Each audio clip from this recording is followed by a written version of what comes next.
All right, so I really wasn't gonna do a garage update, but I figured I started a little bit. So since my last video on my garage organizing, kind of redo, kind of gotten a lot done. I'm not sure where I was at. Just kind of talk about what I had. Definitely. So my garage door opener was installed. As you can see, it's now sitting on the thing. I figured out a little sensor. It's currently taped up and hanging right there, but it was like right there. Kind of figure out why that's not working. But so I took it down just so I could like paint. As you can see, like even the outlets and stuff, I'm just using this one. It's kind of taped over, but I like taping over fixtures. In fact, like doors and stuff, I'll take the entire doors off and the hinges off so I can paint and not have to worry about that stuff. And I like actually spray my door. So this door is not even, as you can see the trim, just kind of painted up or whatever. It's not complete.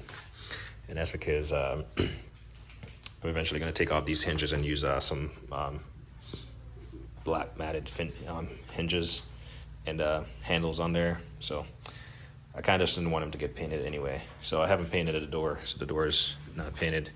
And the same thing for this side. You can see this. I'm not worried about it. It's always going to be accessible for me to get to and finish. But as you can see, I've gotten this portion of the wall that I could get done with a toolbox in the way. I was going to put a trim piece right here. I mean, it's going to be like this all the way down where it has that little gap where the tile meets the drywall. And I was kind of concerned about moisture, but shouldn't be any moisture based on the slope of the garage in here. So I just caulked it to fill the gap in as I painted over. And then I need to install a little wood below this piece right here so it doesn't have a flex. So yeah, I'm gonna rip those tape off because I'm just gonna leave it like this as a reminder to get it done right. And then as you can see, took down the garage door opener, ran the wire down the side using some 1/4" staples, and then ran it against the bottom. You can't even see it. It's at the very bottom, right down there. And it runs beneath this door lip all the way down, of course, and then all the way back and up. And they kind of meet at a junction right here and then into the bottom of this unit right here. So I took them down just so I could get a good hack on the paint. Like that's not me right there. As you can see, I even painted around these fixtures as much as possible just to keep it clean, because I do intend to like spray this door track, so clean it up. It was rather cumbersome, obviously, trying to do all this stuff, and then my staplers kept falling out because they're 1/4 inch. I need to get some larger ones and kind of tack it so it doesn't like potentially come apart. But I'm hoping the paint will give it a little bit more adhesion so it doesn't fall apart. And then the second hardest part was like just making a cut line, just freehand. So I kind of freehand it. It's definitely not, the straightest. At the bottom you can see like, the in and out. You can't even see it on camera, but I can see it live. So yeah, I painted this half of the ceiling, this 1/4 of the ceiling, I guess. I took down the track right here just so I can paint under it. That's the level of detail that I'm putting into my work right now. And I'll just reinstall that. Yeah, it's right here. And caulk. So that's the level of detail that I'm going with as far as my work. I'm probably gonna fill that hole. I kind of missed it. The wall does have some imperfections, but it's a garage. That's to be expected. And then the foundation of the house, I just kind of painted it with the same color. Luckily, it kind of matches the tile, the grout, to a certain extent. The grout is slightly lighter, and then the wall is slightly darker. When I started painting, I started, being concerned about lighting, but I'll have my Milwaukee light. I have a DeWalt one of these, or sorry, this is a DeWalt, and then I have a Milwaukee. So I have supplemental light in here. And then those are off because of the garage door is down, or the opener is pretty much disconnected. So yeah, that's what I've gotten done. Same thing here. You had the gap right here. And I just kind of taped it in a straight line and then caulked it. Obviously, my tiling wasn't like very flush or even on this end, so I kind of end up taping a little bit and taping over, or not taping over, but painting over a little bit of the tile.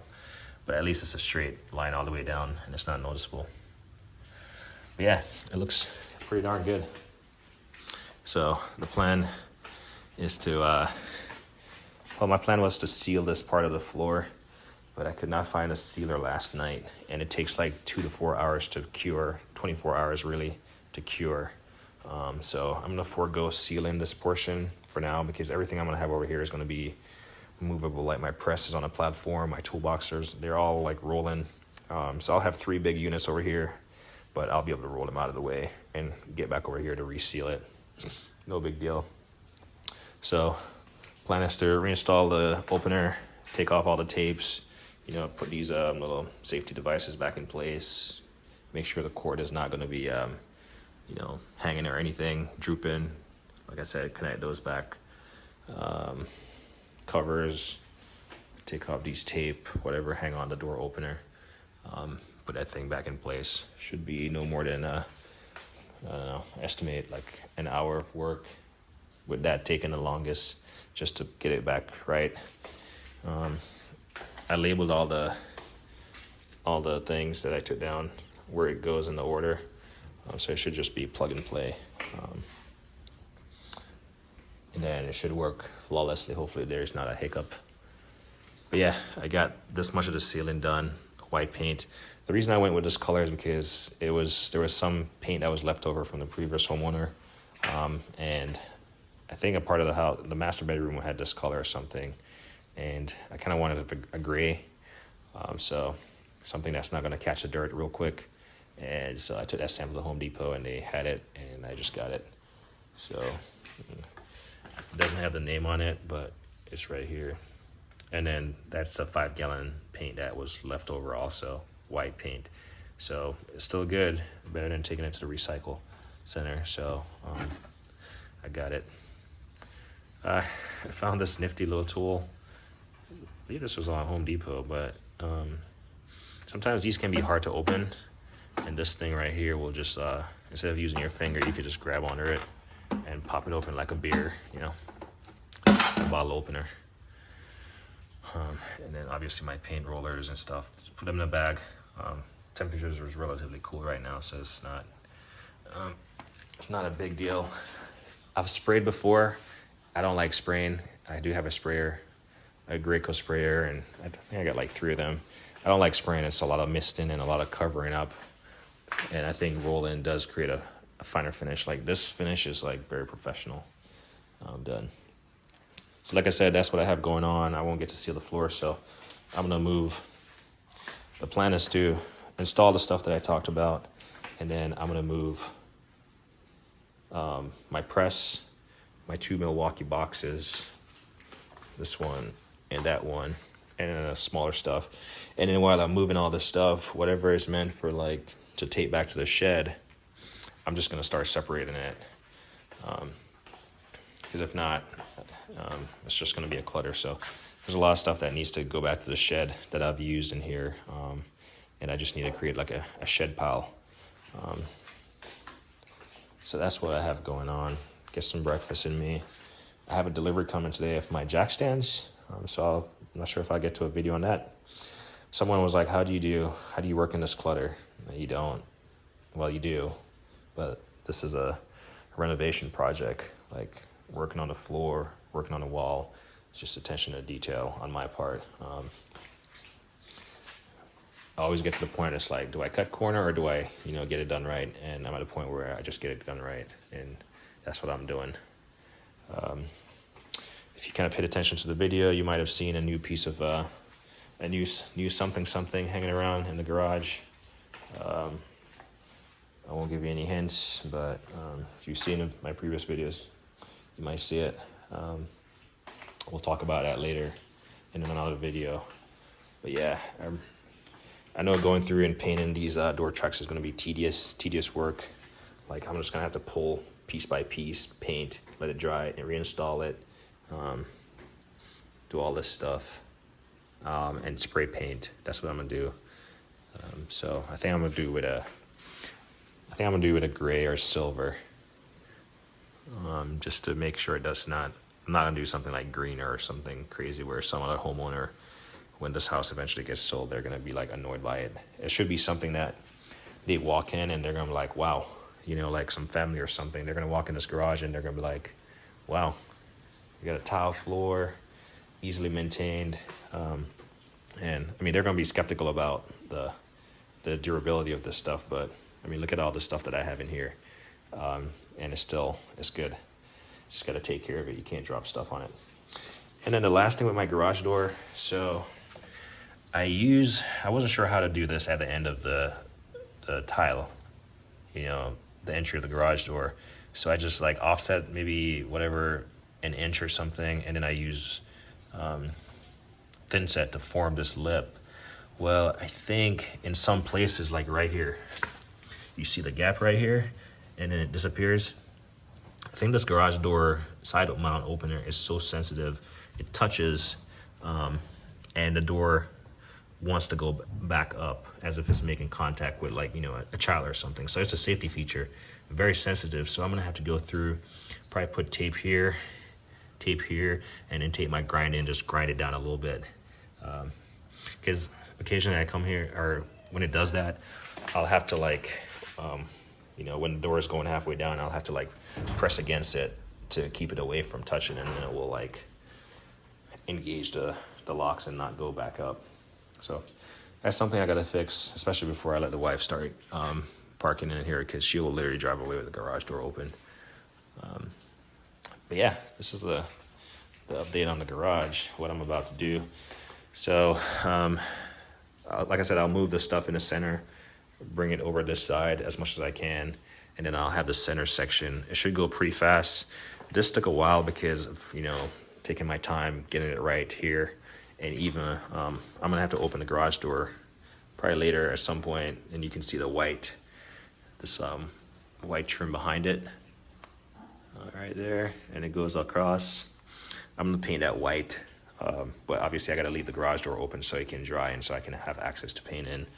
I don't know if you can really see it, but basically the face of where the garage door rests against, that's where I'm gonna paint. So I still got that has to get done, but it took a while on this side because I had to caulk, you know, install those, and, you know, paint the foundation and whatever. But on this side, you know, I'm just gonna have to tape around that centerpiece again. And then I'll be able to do the roller up top, you know, paint the white, and, you know, knock off those heavy spots. I know you can't really see them, but there's some heavy spots here. And that's what I was making reference to. These little, those little imperfections, they stand out when you paint, but they're not very obvious when it's not painted. Take down the lights right there. I'm gonna try to tuck that wire. I got a cover plate for it. So I'm gonna try to tuck it just in case someone else wants to install a center mount garage door opener. They at least have existing wires, because the existing wire for the previous door opener is right. It's tucked away in here. And then the ones for the safety sensors, I tried to tuck that back in. You can see it down there. I tried to tuck it in, but it wasn't going in, so I just cut it off, and then I have a cover plate for this side and for that side. So at least they can splice into it if they need to. As of now, I have not moved this outlet. Obviously, it's right here, but that's another day, another project. I think it's functional right here, and it won't get in the way. It would be nice if it was like elevated though, or if I had a second outlet up there. We'll see. I might end up having like an electrician come out and install additional lights throughout, just to give me more lights in here and an outlet there. But I got to figure out all the stuff that I would need an electrician to do before I just have them come out to move an outlet. which I guess I could do myself or install lights. But just to have one job, and hopefully it'll be small and it won't, I can just repaint whatever they get done. And then the previous person that painted, they got a lot of paint up here. So when you open the garage door, it's really nasty. So I'm gonna use some, whatever that thing that the wife uses on her nails. I'm gonna use that to clean it up. Or some paint thinner or something, one of those things to clean up all that paint mess. Cause yeah, I can see it up there right now. Whenever you open the garage door and you can see the lip of it, that's just really nasty. And that's just my attention to detail kicking in. But yeah, 15 minutes in, 16 minutes, call this video a wrap. Get some breakfast, come out here and start getting stuff done. And it should be pretty nice. Yeah, looking forward to it. And again, yeah, you do not get work done when you're trying to do work. But stay tuned. You'll see how this place looks organized and functional. Yeah, as me always say, like, and hit the thing.